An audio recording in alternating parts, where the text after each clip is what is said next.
welcome today. We have Maria Zanoni, who's a physical therapist, and she works in energy too, and a longtime friend of mine. As far as I'm concerned, she's basically a miracle worker.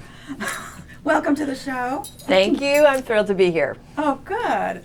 So what I wanted to do today is have Maria explain to you some of what a physical therapist does.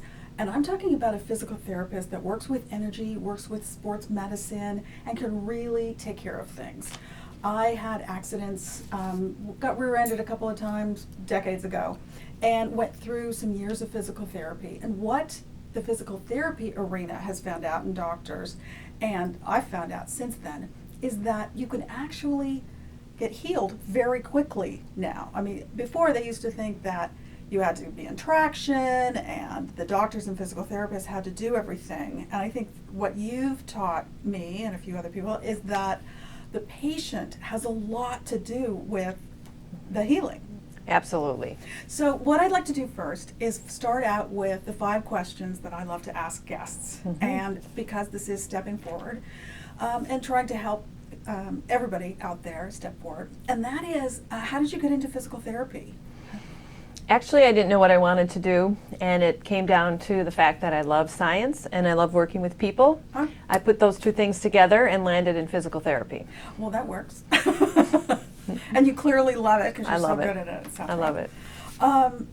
And was there a moment in life where things were tough, etc., and you needed to step forward? Everybody's gone through that, clearly. But how did you step forward?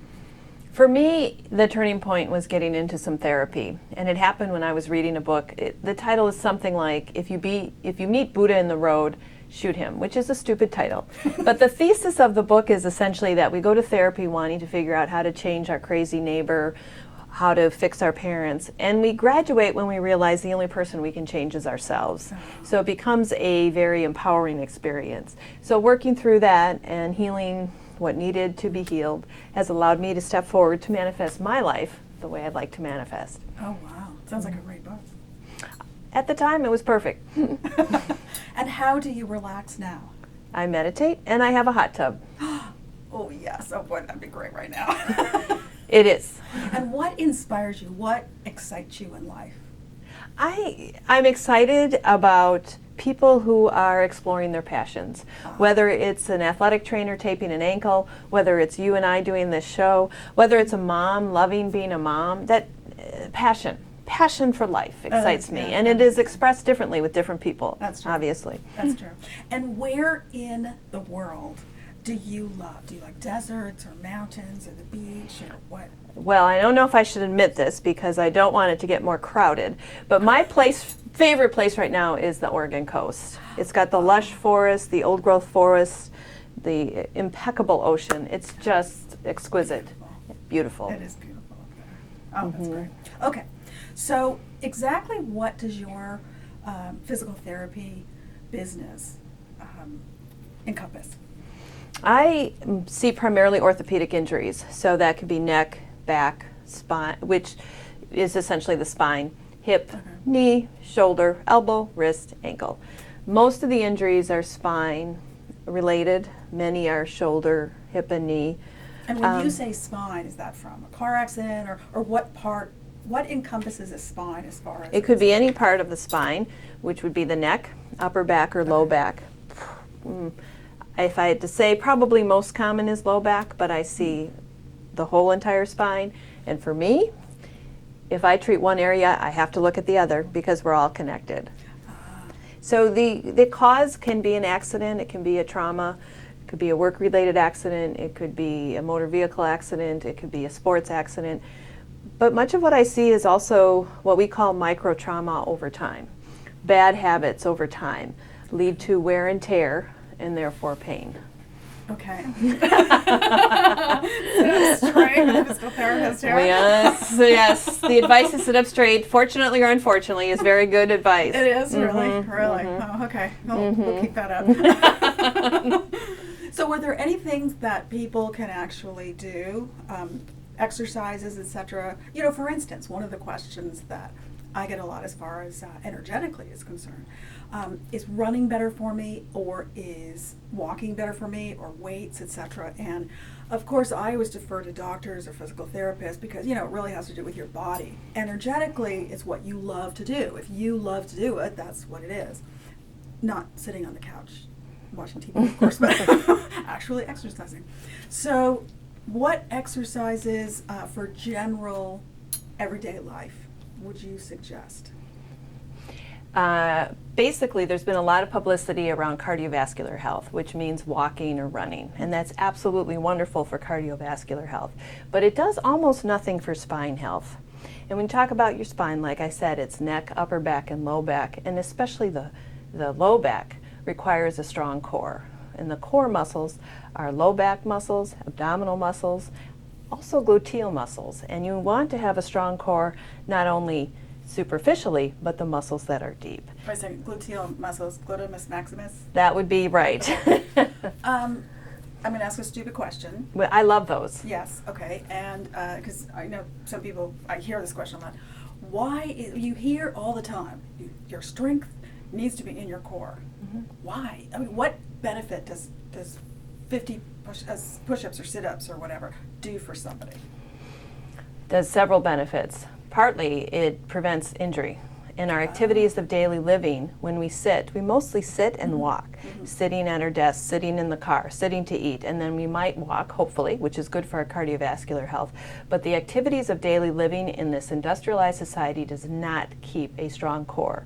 So if you don't have muscle support to your spine, over time there's more wear and tear. And it's not a question of if you'll injure your low back, it's a question of when. It's that simple. Wow. Okay. Yeah. So a strong core, some people think is only related to abdominal muscles. Right. A strong core includes abdominal muscles, low back muscles, and gluteal muscles, the big muscles of the hip and buttocks region. Okay, so if you have a strong core Mm-hmm. and you're developing those muscles, Mm-hmm. Can that prevent any injury if, say, you get rear-ended or somebody hits you when you're on a bike or something like that?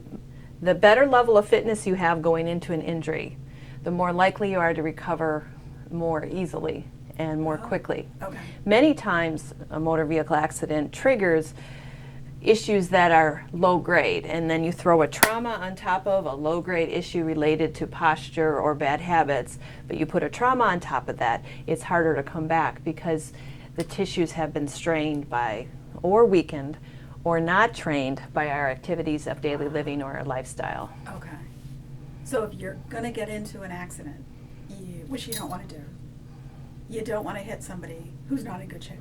No, because they're going to take longer to heal. Wow. And that's the other reason why professional athletes, they get back on the field so much faster.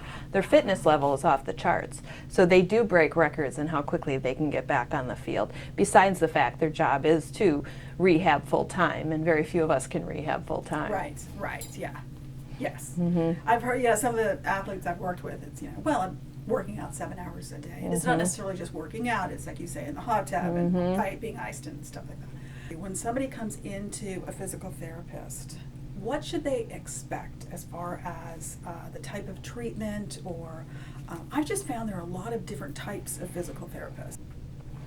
When you see a physical therapist, it's reasonable to expect a good evaluation.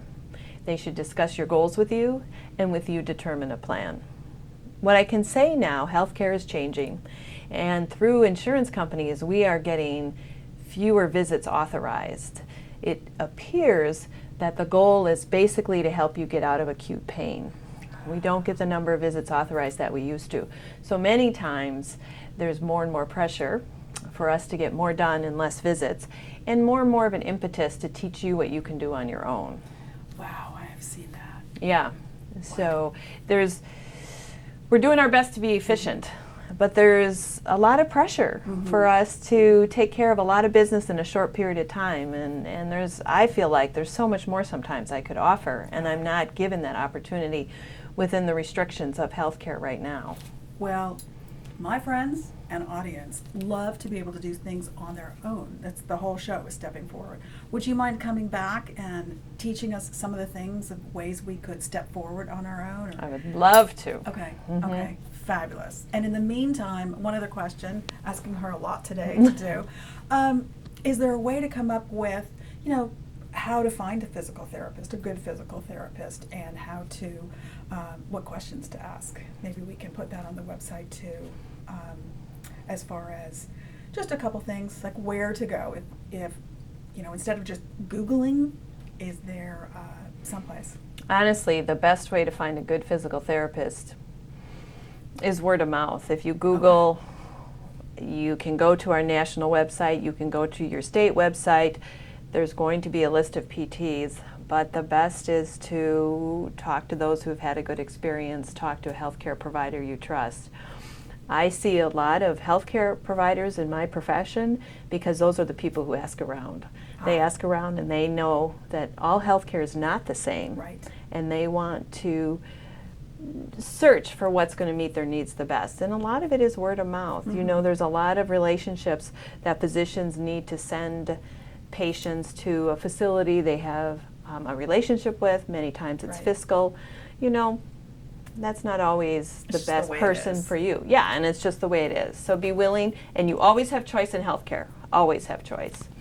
So you can just ask if your doctor says, this is the physical therapist. You can ask around and then say, I'd like a prescription. If you'd like, you for might be something. very happy with who your doctor recommends, Right, but it's right. always good to do your own research. Right. Well, in life in general too. Absolutely, That's absolutely, so true. yes. Well, thank you so much for Oh. being here today. So Happy appreciate to it. be here. It's so fun. Can't wait to have you back again. Yes, I love it. And thank you. Check out all of the information that Maria is going to very nicely give us at our VIP member site, your10keys.com. You can just go there and click right in. It's free and it's wonderful. And thank you so much. You're welcome. See you next time. Bye-bye.